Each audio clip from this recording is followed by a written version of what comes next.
Gospel today takes place at the Last Supper. This is the last chance that Jesus has to talk with his disciples before his death. So, obviously, greater importance is placed on last words. Jesus said, I give you a commandment. Love one another.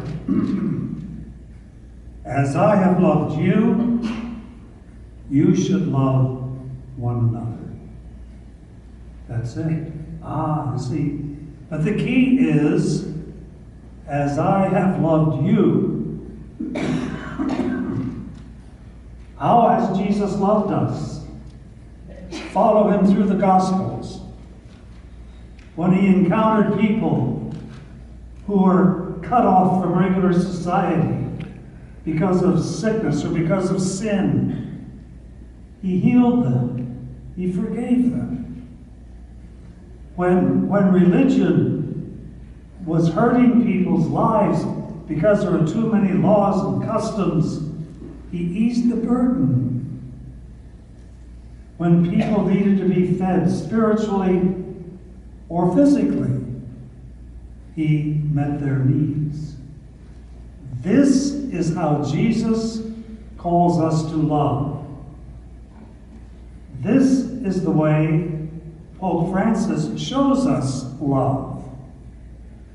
You know, Pope Francis is full of mercy, full of compassion for the suffering, for people, the forgotten people on the edges of society.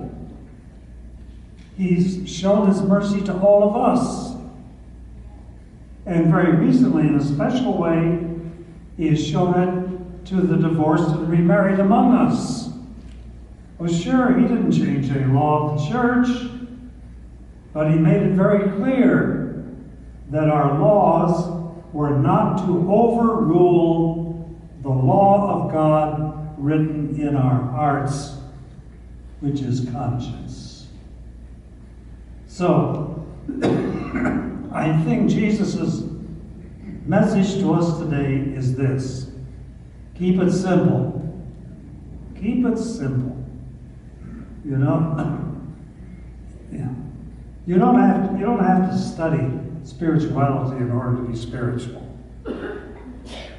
You don't have to get all burdened and confused by too many laws and regulations.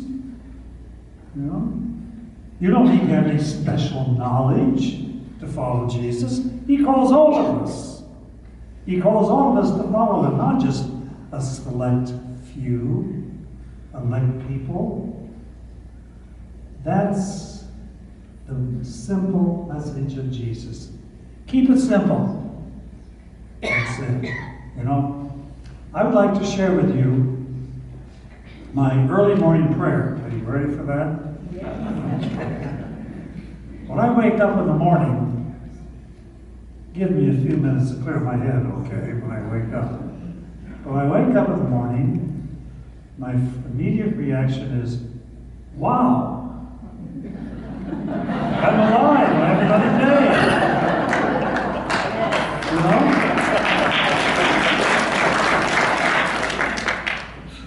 But then I think immediately, God would not give me another precious day of life without a purpose. So thank you, Lord, for life, and Lord, help me to fulfill my purpose today. You, my friends, can say exactly the same thing. Every day you wake up, you can say, Lord, thank you for another day of precious life. And I know you have not given me this day without purpose. Some days your purpose will be very clear. Other days you may not be able to be aware of anything particularly purposeful. But as long as we are trying to love one another as Jesus loved us, That's it. That's enough. Keep it simple.